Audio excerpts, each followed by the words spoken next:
guys, let's do it.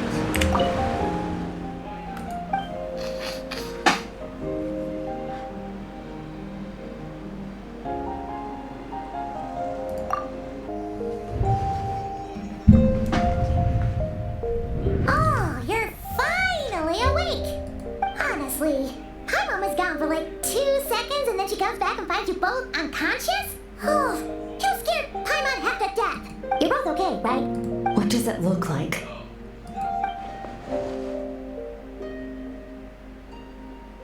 Only water from the source can cleanse the rot and filth that flows from the past into the future. I taught you to incorporate the experiences from your journey into how you fight. I suppose what happened today will become an inseparable part of who I am. Okay, so Paimon feels like she's missing some important context. But whatever. Paimon brought back tons of delicious snacks. Let's dig in. All right, it's about time we finished what we started. We're gonna deal with this thief for good, right? Finally. This time, I'm not going to tell you to hold back. But having digested even more power in the meantime, he's going to be tougher than before. The good news is, we have no reason to pull our punches this time. So, let's go. Same place as last time.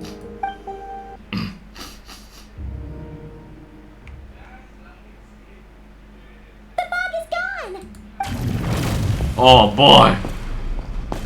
Wait, isn't that the form the all-devouring narwhal changed into? How come he knows that too? That's real smart. That's real Really? smart. So, you're telling Paimon that giant whale and this guy can both turn into the fowl? How does that work? It's a subconscious instinct. Any intelligent being who longs for his level of strength is bound to mimic his appearance. It's a natural response after encountering someone as powerful as Master. To them, he represents ultimate power. We know the person before us has encountered Master, and we know he stole a portion of my power. So it's not surprising that he would assume this form. Okay. Oh, the closer Paimon looks, the more intimidating it gets. Nervalette isn't here this time, so it's up to us. He won't have the nerve to steal again after we're done with him. Let's teach this guy a lesson. Oh boy. Oh my god. Wow. That's fast.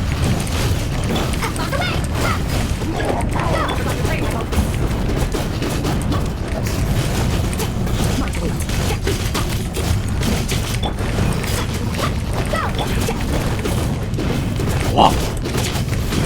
Oh my god. That was powerful. What's that? Roll on, die.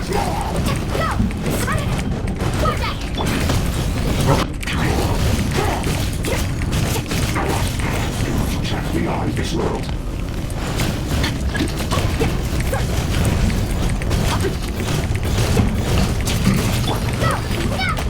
Come on. Come on. Let's go. No cuts right. No cuts. Let's go, baby.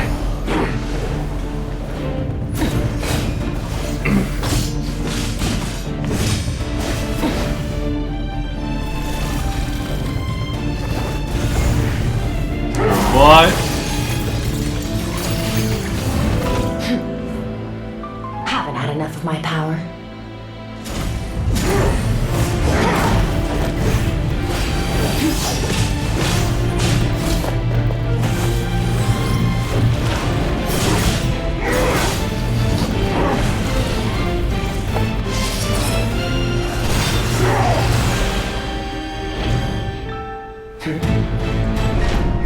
Illusion.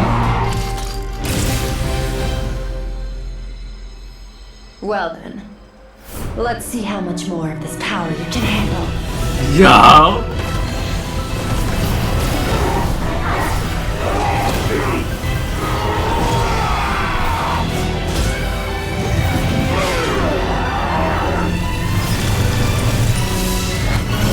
Now die.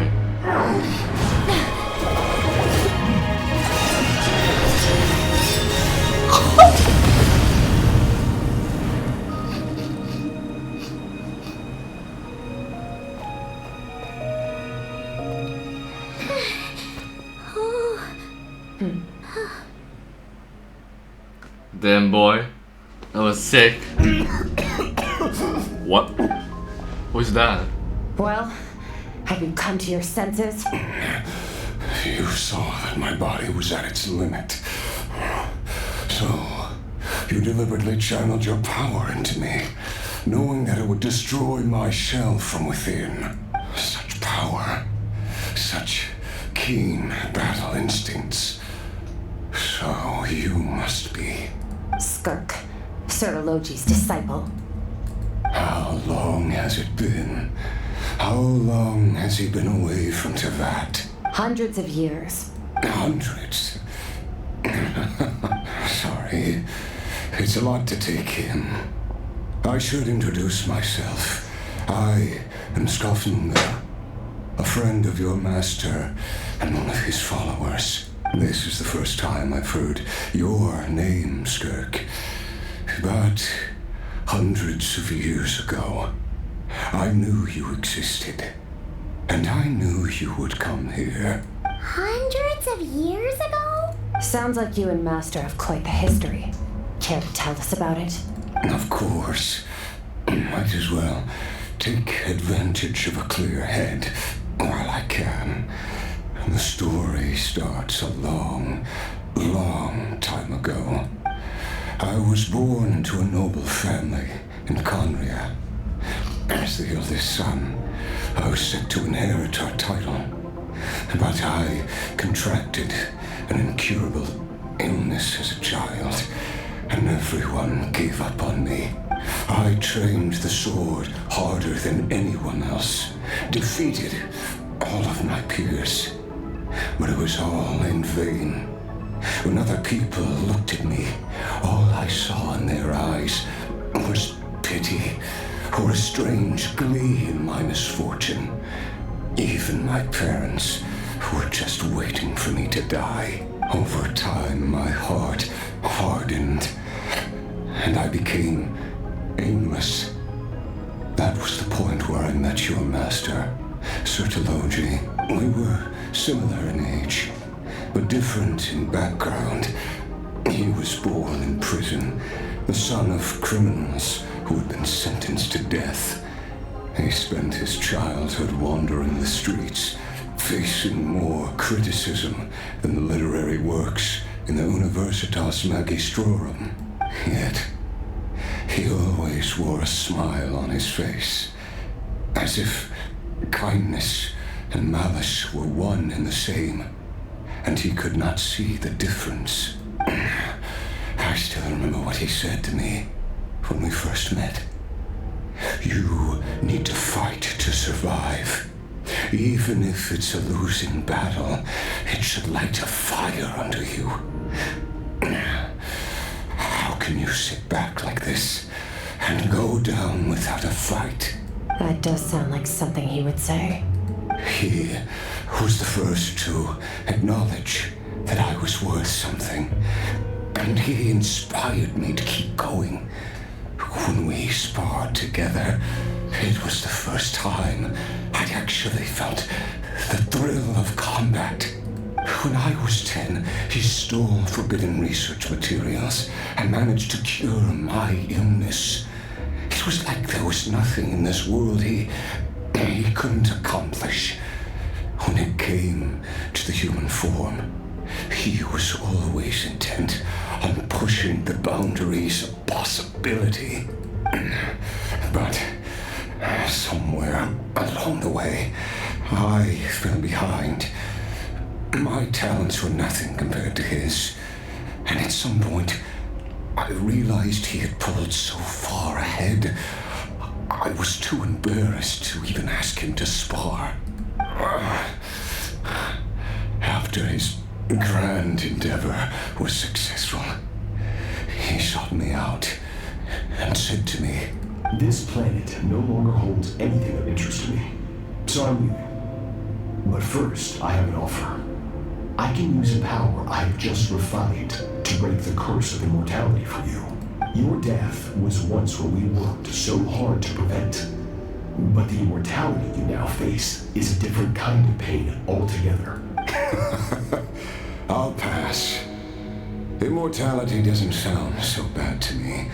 Since I can't die, it means I have an infinite amount of time to get stronger. Maybe I'll finally catch up to you one day. And we can spar like we used to. Are you sure?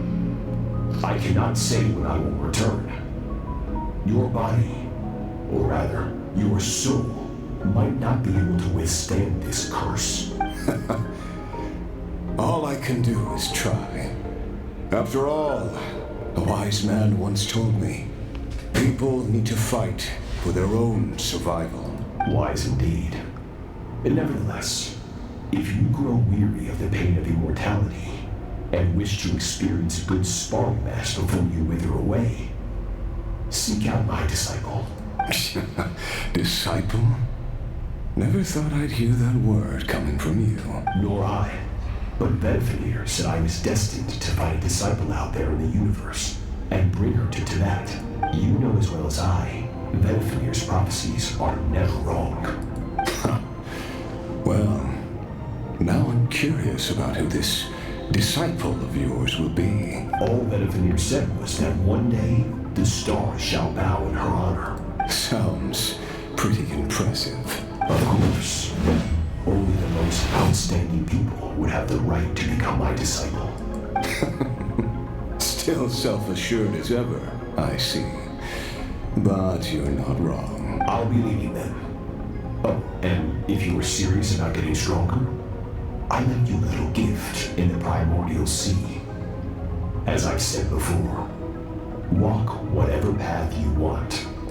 Freedom means even the wicked get to make their own choices. Waiting for me in the primordial sea was the all-devouring narwhal, already beaten into submission by Sotologi. In its weakened state, I was able to cut off part of its flesh and sew it into my own heart. Your heart? That sounds like torture. How did you even survive that? Because, of course, I bear the curse of immortality. So, you used the curse to turn yourself into a vessel for power. Even with that whale's ability, devouring power like that is not something the human body can withstand. With your body and soul constantly at the breaking point, it was the curse of immortality that sustained you. But that is not the path to strength. You have to pour your heart into it, work for it, dream of it. Instead, you stole something that didn't belong to you, and it backfired. You're right. I should have known better, but I had already pushed myself to my limits, and he was still miles ahead of me. So I had to take a leap of faith. I miss your master. I miss the days when we were all together, troublemakers without a home. I don't regret the choice I made, but if you'll allow it, I do want to apologize to both of you. After the beating we just gave you, I think we can call it even. You're an interesting one as well. Sotologi's disciple. That's a lot to live up to. It can't have been an easy experience. I know what he's like. He rules with an iron fist, using despair and fear to force you to catch up to him, all the while standing ever out of reach. We're like mountain climbers in the dark, never knowing how much higher we have to climb, or when we will see the sun again. True. But I made up my mind long ago. No matter how dark it gets, I will not give in to despair. I will overcome it.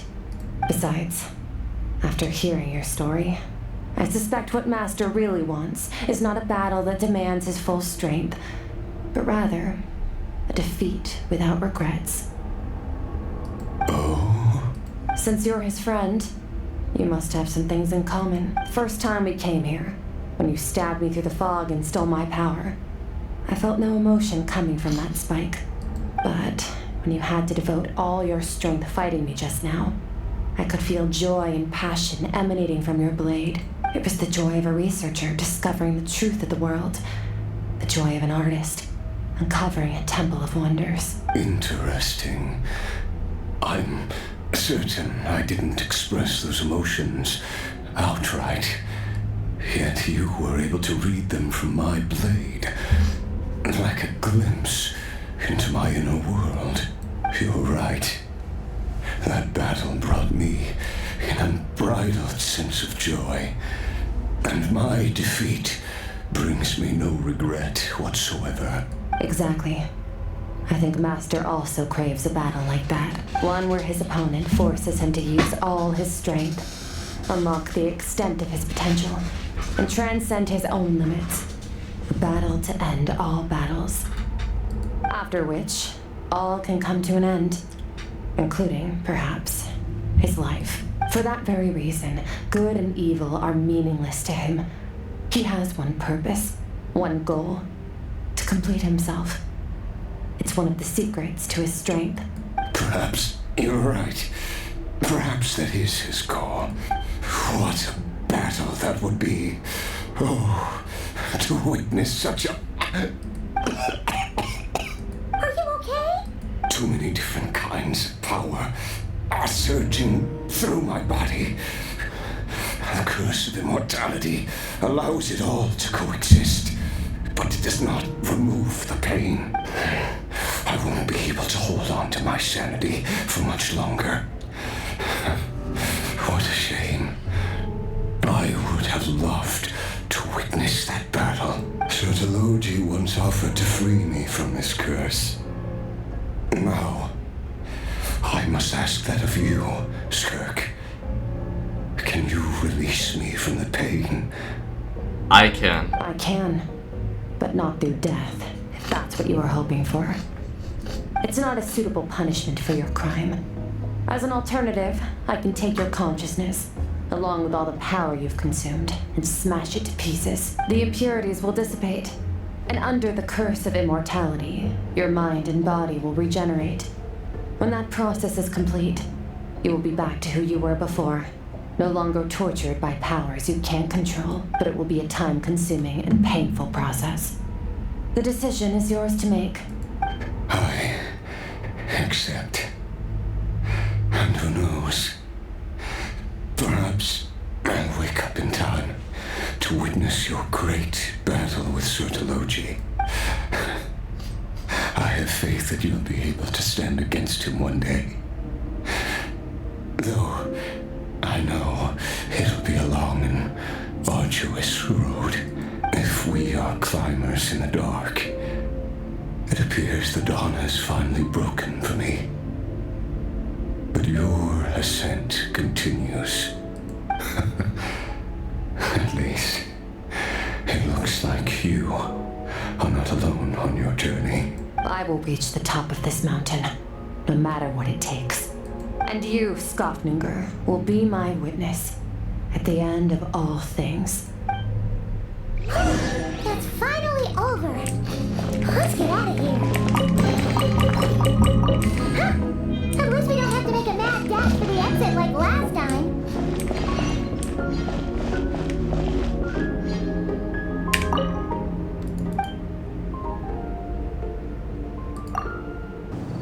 We did it! Oh, it's only been a few days, but it feels like forever. Once again, we've proved there's nothing we can't overcome. We're just that awesome. Wow, you sound even more confident than usual. Guess you really have become stronger. Today sure went by fast. It's night already. Oh wait, that reminds Paimon. The stars you mentioned, the ones that died out, are they back now? Yes. The power Skofninger stole has been returned. So, the stars have regained their light. Great! Huh, it's crazy that you even noticed their light was gone. There are so many stars in the sky. If a few disappeared, Paimon definitely wouldn't be able to tell. I suppose it's because I have gazed upon this sky for centuries. The false stars, hanging in the meticulously planned sky, glittering with rotten light. It's not real. And yet, it is for that very reason that I can look upon it and enjoy the momentary peace it brings. It's beautiful, I agree. Even the most beautiful of bubbles has to burst. We will return to the real universe one day, whether of our own volition or not. Time marches ever forward. Even the innocent and naive will taste life's bitterness. Yet through hardship, we grow until we learn to seize the sands of time for ourselves and uncover our true strength. Though we gaze upon a false sky, its vastness and majesty is palpable. One can only wonder, what is it going to take for kindness to reign supreme in the vast expanse of the universe? Ugh, this is all going over Paimon's head. But if she knows one thing, it's that the traveler always finds a way. Ever since we met, she has filled Paimon's days with happiness. No matter how tough things get, she always finds a way to make it better. If it's too big a job for one person, then we'll do it with two. And if two's still not enough, then three. We've met so many amazing friends and accomplished so many amazing things. As long as we don't give up, we can make any wish come true. I suppose when it comes to you, anything is possible. Well, I should be going. Now that my power is no longer isolated from my emotions, I need more practice to get used to it. I suppose fate will decide. Maybe we'll bump into each other on the street. Or maybe we'll reunite on a different planet entirely. Regardless, reunions and partings are but passing moments. More than anything, I hope that at the end of this journey, wherever it takes us, we stand in a world reborn. One without war, pain, or forced partings. One where new life can bloom, even where there was once nothing but scorched earth.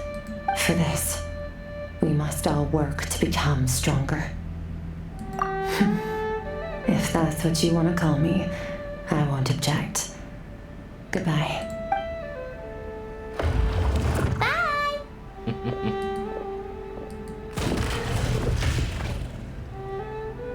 Is it just Paimon, or is she being nicer than before? Yeah.